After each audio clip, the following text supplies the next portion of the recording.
Hello, and welcome back to Inside Flair, which stands for Flourish in Life Through Art and Resources for Endometriosis. I'm your host, Priscilla, and on this podcast, we talk about the ins and outs of what it's like to live with endometriosis and chronic illness, how to use art as a tool for coping and healing, and the power of storytelling as a way to spread awareness about the disease. And today I'm so happy I have the pleasure of speaking with Kiriana, a visual artist.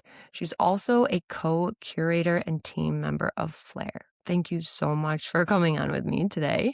I know it's crazy times, guys, with this exhibition coming up. Can you tell us a little bit about yourself? Yeah, Priscilla, thank you so much for having me. Like you said, my name is Kiriana. I'm a visual artist. I work primarily in watercolor, but my body of work centers around chronic pain and illness. I have had a pretty severe chronic pain condition since I was 12 years old, and I've been doing art for even longer than that. And it really quickly became my outlet for processing my condition. And so I make a lot of work that helps me process my own emotions around my condition and my chronic pain. And then I also work a lot one on one with other people that have chronic pain and illness to create sort of surrealist portraiture to represent their invisible symptoms through surrealist elements in the portraits. And I work a lot with so many different conditions, and just being able to be part of that community is really important to me. It's a big part of my art practice. It's really unique, and I'm so happy.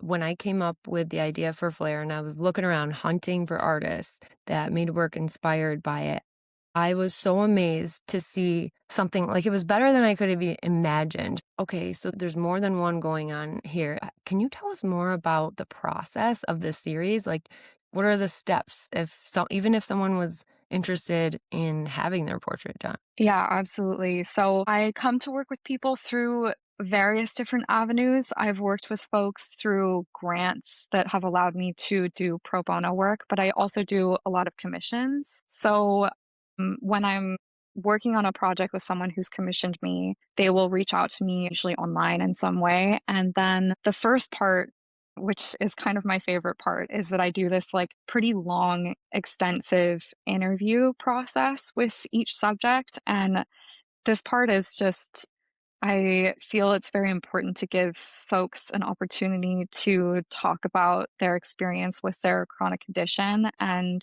a lot of people have never had the opportunity to sit down with someone who's asking them questions and actually wants to hear about their experience. So a lot of my interview process is kind of just based on that. It's not even 100% necessary for the art making part of it is. So we will get to that in the interview process where we're doing some sort of like a guided visualization process, because it's important to me that when I'm working one on one with someone that it's sort of an authentic representation of their symptoms that's going to end up as the portrait.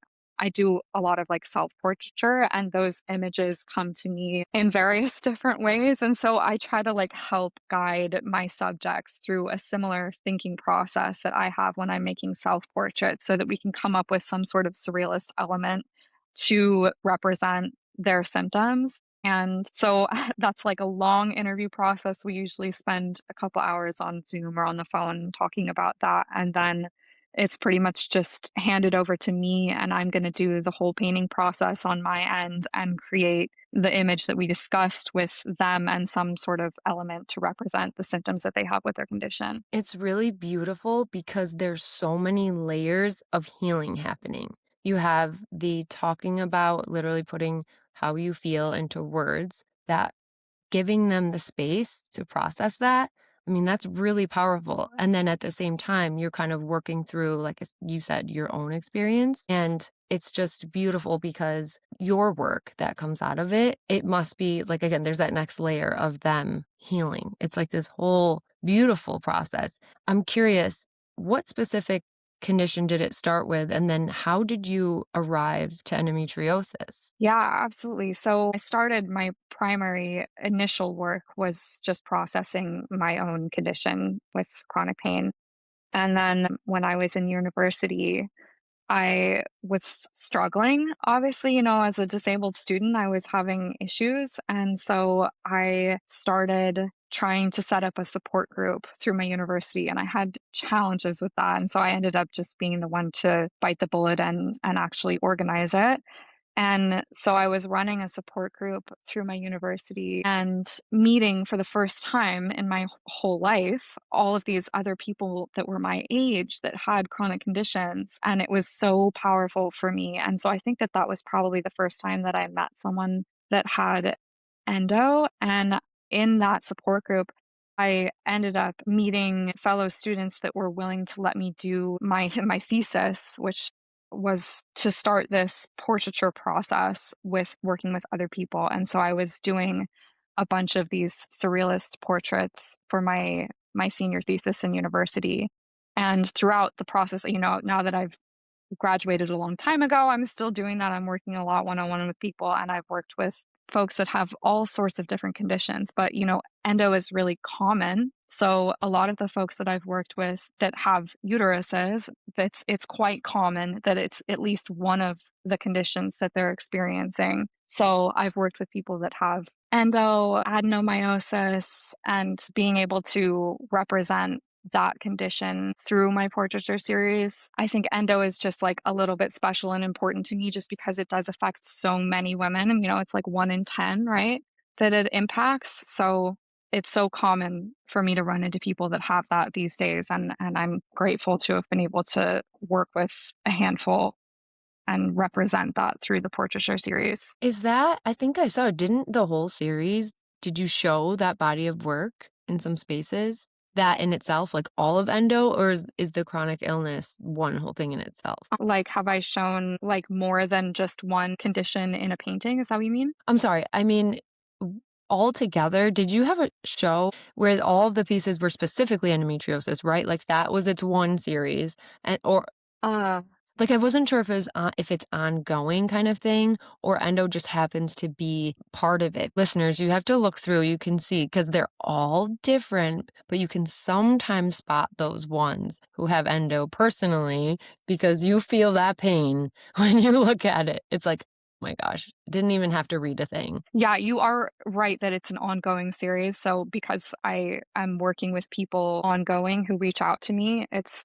probably never going to end, I hope. And so I've shown the body of work together many, many times, but not specifically just one for endo, which honestly I would love to do at some point because like I said, so many of the people that I've worked with do have endo as one of their conditions. And it's interesting to talk to people also who like I've worked with folks that they have endometriosis, but they also have some other condition that ends up being like louder than the endometriosis for them, or vice versa. And just seeing people obviously with these comorbidities is really interesting and how they want to represent that in their portraits. It's really powerful, and I really admire you for, like I said, giving people that space, and it sounds like you learn a lot through the process as well. And apart from your own work in your paintings, you do a lot of work outside just making art, supporting your surrounding community. Do you wanna share a little bit more about that? Yeah, I'm a very active artist. I'm a full time working artist. So I'm doing a lot of things. I love to do shows and exhibitions. So I've been working on a lot of group shows recently, and I've got an upcoming really big show with a ton of my work in it. I just did a mural in my hometown, which was really special. But I'm always kind of jumping around in different ways because I am very passionate about my artwork and I love to be involved as much as I can. I'm so lucky because when I reached out to you to be involved with Flair, which is really amazing because when we had our first conversation immediately off the bat, especially it being so new, right? It's growing and you're helping shape that. And it goes beyond art making. So for those of you listening, I was just putting myself out there. I tell this stranger on the internet, right? Like, mutual visual artist, I feel like, okay, she's picking up what I'm putting down. What do you think about this idea? And I was really happy that even though I didn't have everything figured out or really any concrete details, you were just like, I like this vibe. So she disappeared for a little bit. because she's busy and she's amazing, which is why I'm so happy, as I said, that she is now, with this mural done, able to come on board. And she was supportive all through the way too. But now that the fire is lit with this exhibition, she is helping co-curate the event in New York City this fall. We've like curated both in like different ways, but not to this level, huh? Right? What are I you have done a excited fair about? amount of curation in the past, but this is definitely a different level. What are you most excited about for Flair's exhibit? Oh my gosh, that's hard to choose. I think just the community that's being built through this project. I'm so excited to get everyone in one space and to be able to like actually meet folks. And we are gathering, and you are gathering so many like really dedicated, inspiring, powerful people that are all going to come together for this exhibition. And the socializing aspect of it is going to be so special. I'm so looking forward to just meeting all of the people that are gonna come together for this weekend. It's going to be amazing. I'm really excited. I'm a little nervous, but I know everything's going to work out. If you're just listening for the first time, Flair is about this past September when I made it through my fourth surgery. And along the way, as I've shaped Flair to basically kind of embody all of my favorite things that I'm most passionate about, right? Art and education and now advocacy. This show is to highlight the patient's journey through endometriosis. And it's kind of a play on the 4 stages because we're going to guide you through what it feels like from start to finish, even though we don't really know when it starts and it's never really finished, but just hitting those concepts of what it's like to feel dismissed or confused. And then as you move forward, right?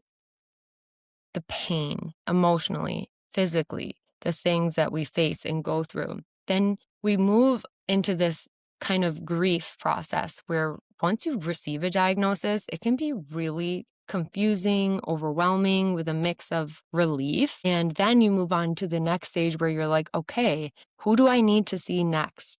Right? Like you mentioned, there's tends to be oftentimes overlapping conditions. What kind of treatment is going to work best for me? And then in the end, imagine we're still in this exhibit, guys, the hope that is to come next.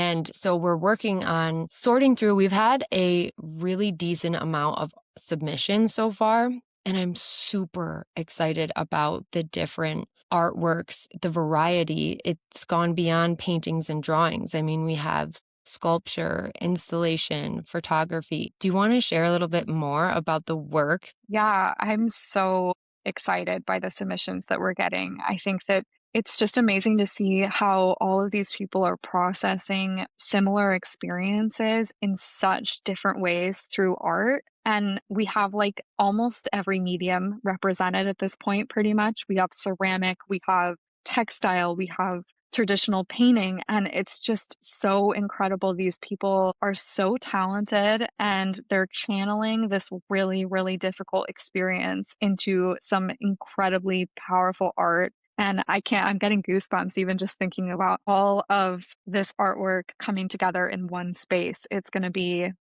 really, really powerful. And not just the variety in works, but the artists, where they're from. How many different countries are we at now? I know, I was trying to tally it up because I was looking into, like, shipping and stuff like that, and I think that we've got a bunch of people that have submitted from the US, the UK, and Australia, and then we have some from Europe, and then some that are, like, just random places around the world, so we've got a bunch of countries that are represented in our submission so far. Something that I'm hoping to do is not just bring people from all over the world and types of people in the endometriosis community, like we mentioned, not just patients, but medical providers and advocates, research, outside support, educational, but to bring this might sound silly, but the artist in me, right? Bring the artist's work literally to view, right? Because yes, there's social media, but to actually get the art in front of people's eyes,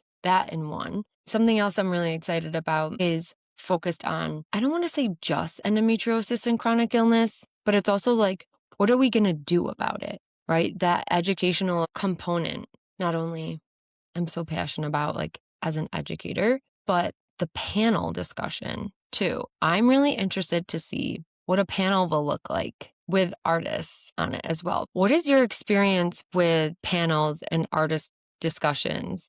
What's that like, and what do you hope to see at this exhibition? I think that, you get a lot of mixed experiences with artist panels and artist talks. And sometimes you have very heady discussions that get kind of out of hand. And it's like, okay, what is this person trying to say? But I think that the beautiful thing about the artists that we're going to pull together for this show is that all of them have such an intense purpose to their work. And so I just think that being able to hear from them, I mean, to me, just, as someone that's gone through so many years of chronic pain, it's very apparent to me the ways in which having an outlet has changed my life, saved my life, probably. And so to be able to hear from people that have been able to take this experience and sort of like transmute it into something that lets them process what they're going through, I think is really inspirational and is hopefully going to be inspirational even to the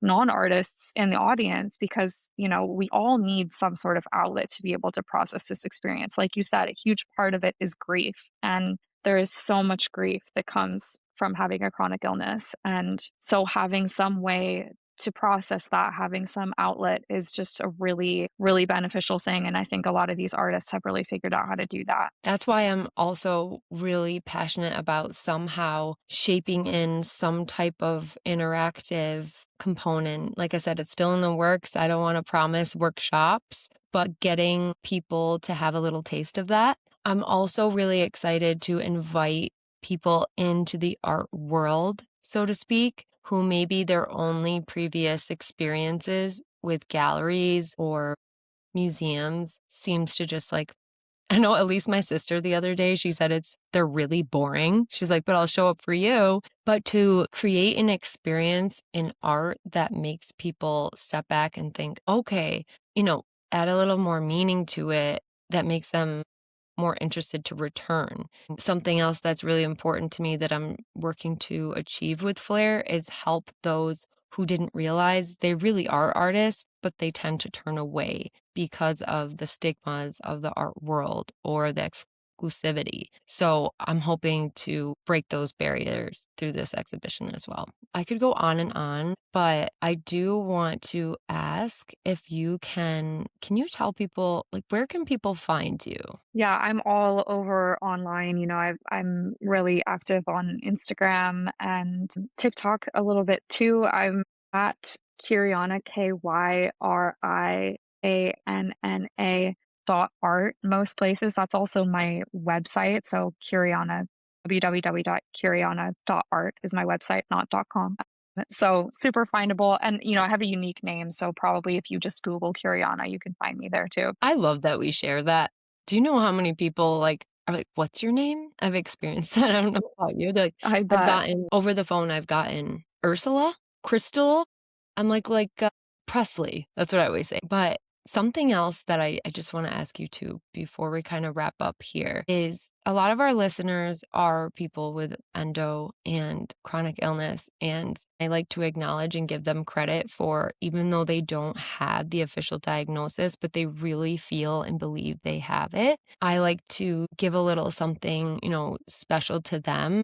Given your experience in the process that you go through with the individuals that you help tell stories, what's some advice or just some words of wisdom that you would like to share as we close out here? It's such a hard thing to deal with. We've all had our own journeys with our chronic conditions, and I won't ever sugarcoat that experience. It's not easy.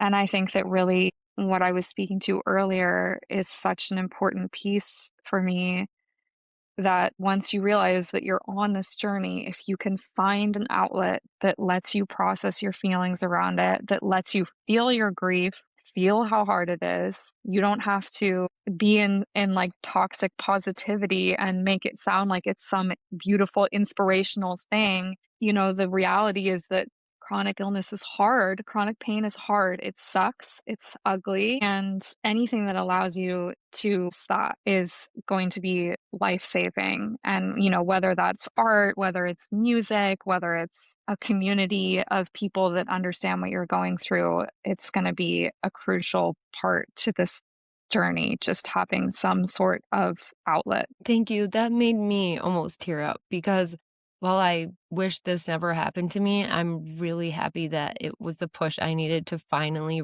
put myself out there into the community. Yeah. I have never in my life received this type of support, and I'm just so happy, where we are today and meeting you and things. On that topic of community, guys, at Flair, we don't just say hi and bye. So I hope you can look forward to and expect to hear more from Kiriana, and, we'll reflect on this process along the way and afterwards. And as always, keep creating, keep healing. Talk soon.